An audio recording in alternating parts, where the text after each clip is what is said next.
Hello and welcome back to another character creation video. My name's Lumin and today we're jumping into Kynseed. This is a Life Sim Sandbox RPG. And in this game you get to raise a family. You get to farm the land, run a business, cook, craft, and build an everlasting legacy in a vast world full of adventure, creativity, and meaningful choices. It also features a rockin' pixel art style. I love it. I think it's a beautiful looking game. You'll see it from the gameplay clips that I put on your screens. It's great. It looks amazing. The one thing I think that it doesn't really do all that well is the character creation. I realize that there's probably a good enough reason for that. My assumption is that there is a lot of curated stuff in the game. If you actually creating offspring, if you're raising a family and having kids, maybe their system for the family creation and generation and stuff is based on this specific character model and they want that to look good no matter what.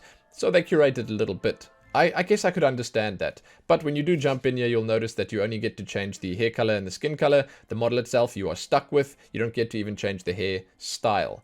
You do, however, once you're in the game, get to change how your character looks by equipping stuff, by changing your outfit itself. This is just how you start. But with all of that said, not here to nitpick, not here to complain about anything. We're just here to look at what's available. That's how we do things. So, if you'd like to read more about the game, do a deep dive and discover more for yourself, there are some links below that you can check out. On top of that, timestamps. Remember them. So, let's get started. The male customization, as I said, hair colors. There's no facial hair or anything like that. You don't get to change the style, unfortunately. I'm not really one for a middle part, but like, you know, it's the style they chose, and I guess it looks alright. The hair colors are at least pretty impactful. Like, if I had to critique that, I'd say they made fine choices here. You know, they're nice, they're bright, they translate nicely from here onto the model. It looks good. Yeah, it looks pretty good. Big fan of the yellowy golden blonde color, and I kind of like the blue as well. I think they look fantastic.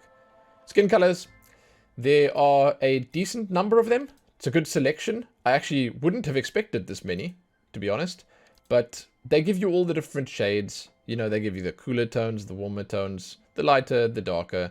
And it's more than enough. Yeah, this last one actually looks sort of like an undead skin. I kind of like it. You can sort of go for this pale look.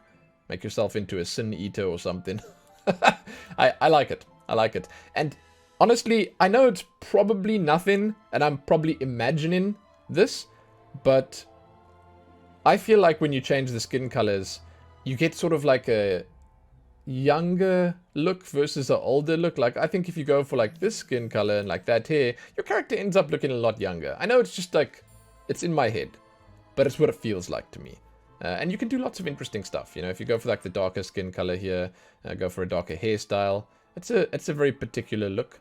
You could go for like the blue one on pretty much all of these will look nice. But yeah, that's all you get to change. If you click next here, it will ask you for your name, and that will be that. So, with the male checked out, we're going to move on to the female character right now. As you can see, it translates directly over. It keeps the colors selected. But on female, we got the little buns in the hair. I do like this hairstyle. Very nice. You don't get to change the colors of any of the extras or accessories or clothing or anything like that here. The outfit and your character's cosmetics, as I mentioned, you change that in the game, and there's definitely a lot going on there.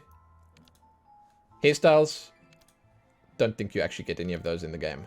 But the colors, pretty nice. It's kind of weird picking the blue here, because it actually makes the little ribbons in the hair disappear. It's the same shade of blue. It's basically the same shade of blue. Once again, I sort of hover over this one, and I think to myself, that's the best color. I'm not trying to shame anyone that's picking the other colors, you know. I'm not trying to say anything about your choices, but I just like that color. Although, you know, this pink actually looks really nice. And this is sort of greeny color over here. Not bad, not bad, not bad. And the dark looks nice with the blue accessories. With the blue extras. Not bad. Okay, so I'm going to go with this one again because I really like it. Let's look at the skin colors.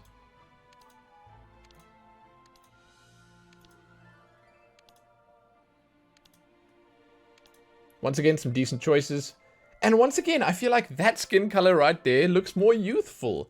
You know? That shaves like 5 years off this character's age. And then this one over here at the end is like legitimately proper undead. I like that as well. I like that choice. But yeah, I feel like all of these look nice. The slightly darker ones, they look good too. You can make some nice combinations. Like, I think this looks pretty decent. Yeah. Oh, as does the darker hair color, for real. It looks nice. Or something like this. Yeah. That's sort of a more down-to-earth look, you know? I kind of dig it. But that, my friends, is that. That's the character creation system. As I said, you can sort of just jump between them here. And it takes the colors that you've got applied on this one, just pops it over there. You can see what they would look like. And as one final point, the way I understand it is the character that you create gets mirrored in the game by your sibling, who you will meet, and they'll look the same as you. Just they'll be the female version if you pick male, or the male version if you pick female. It's just one thing that I'm not going to say it's important to know, but you might want to know when you jump in. But that's it for the Kynseed character creation. You guys can let me know if you've been playing this game. I realize that there's a whole lot going on in the game. It's like Stardew Valley, but I'm not going to say better. Okay, you don't say that. You don't compare things like that. You say it's like Stardew Valley, but more involved. They let you actually participate in a lot of the activities a whole lot more. Like the cooking mini game seems really, really cool in this. The combat seems way more interesting than Stardew Valley's like typical Zelda /////. You know, it seems cool. So I'd love to hear from you guys what you think about the game itself. And hey, if you have something to say about the character creator, please let me know. I'm all ears. Do you think that sometimes character creators like these are all right and they make sense? Or do you think that this is a grievous wrongdoing? Because let me tell you, I have had so many instances now of devs come into these videos and saying, yo, thanks for the feedback. Amazing. We'll look into it. We'll sort of see what we can do. And that's amazing. So if you actually leave comments and the devs come here and they check the video out and they read the comments, you could play a part in the development of a game like this. So do it. Leave those comments. Let me know what you think. Is it not enough? Would it be enough for you to jump in? Is this something that sort of sells the game or stops you from buying the game? Let me know. And check back here soon for more. Give this video a like and share it and do all that other good stuff. Thanks for watching. Happy that.